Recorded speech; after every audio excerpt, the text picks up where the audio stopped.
చూడండి ఎంత గలీజ్ ఉందో చూడండి. మాకు ఎంత బాగుంది. ఇదే మా ఇంటి పక్కన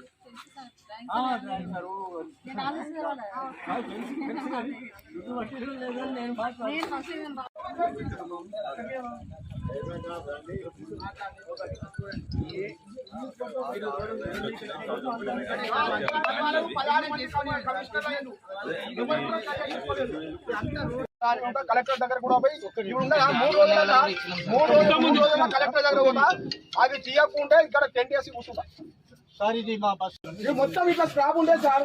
వాళ్ళ నెట్వర్క్ ఎట్లున్నదంటే నిమిషంలో సాఫ్ చేసేసి మళ్ళీ రేపు స్టాప్ లేకుండా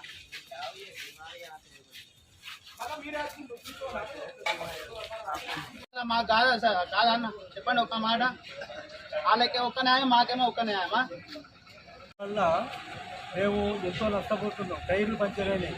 ఒకసారి అయితే మొన్న నాన్న టైర్ పంచర్ అయితే వాళ్ళే రిపేర్ చేసి ఇచ్చింది.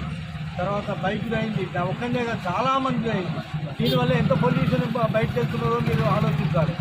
ఎంత తీయమని చెప్పినా ఇప్పుడు 14లో ఇచ్చినాం, 19లో ఇచ్చినాం. అన్ని కాపీలు ఉన్నాయి, మున్సిపాలిటీకి ఇచ్చినాయి.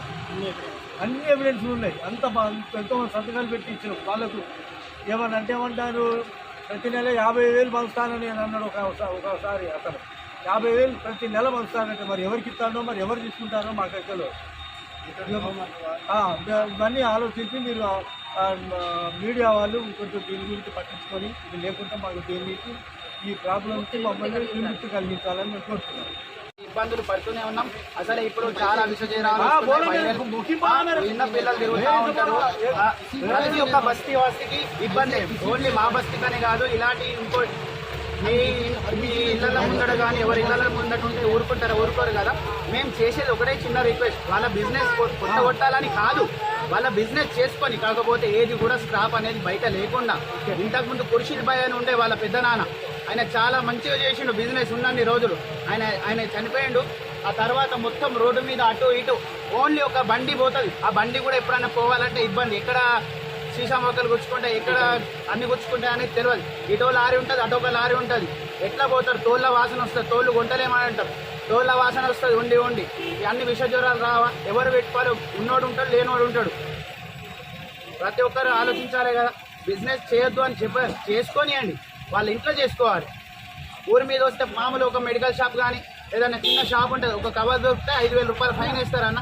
మరి దీనికి ఏమన్నా అంటే మేము ఫైన్ వేసినాం, మేము ఫైన్ ఎంతైనా కడతాం, మేము దేనికైనా రెడీ, కట్టడానికి ఎంతైనా అని చెప్పి అట్లా అంటున్నారు. మీ మీద ఫిర్యాదులు జరిగినాయి. గతంలో మీకు ఫైన్ కూడా వేయడం జరిగింది. మీకు మున్సిపల్ అధికారులు వచ్చి మీకు జరిమానా వేయడం జరిగింది. మళ్ళీ మీరు యథావిధిగా రోడ్డు మీద అక్రమంగా ఆక్రమించి పెడుతున్నారు. మళ్ళీ ఏం ఆక్రమించలేదు సార్. మాదే చాలా మంది ఆక్రమించిండ్రు. మా భూములు కూడా పోయినాయి. ఈ బస్తీ పెద్దోళ్ళకి చరిత్ర తెలుసు. కానీ అదంతా పోనీయండి. మేము 2 సంవత్సరాల ముందు ఎట్లుండేనో బస్తీ వాసులకు కూడా తెలుసు. మేము ఇంకొక వేరే కాడ షిఫ్ట్ చేసినాం. ఈ నెల 2 రోజుల్లో ఇది కూడా షిఫ్ట్ అయిపోతుంది. ఇంకో కాడ కూడా పని జరుగుతుంది. తప్పు అండి. మాతోని ఎవరు పైసలు ఆశించలేదు. మేము ఇప్పుడు దాకా ఎవరికి ₹1 ఇవ్వలేదు. మేము రిక్వెస్ట్ చేసుకుంటాను.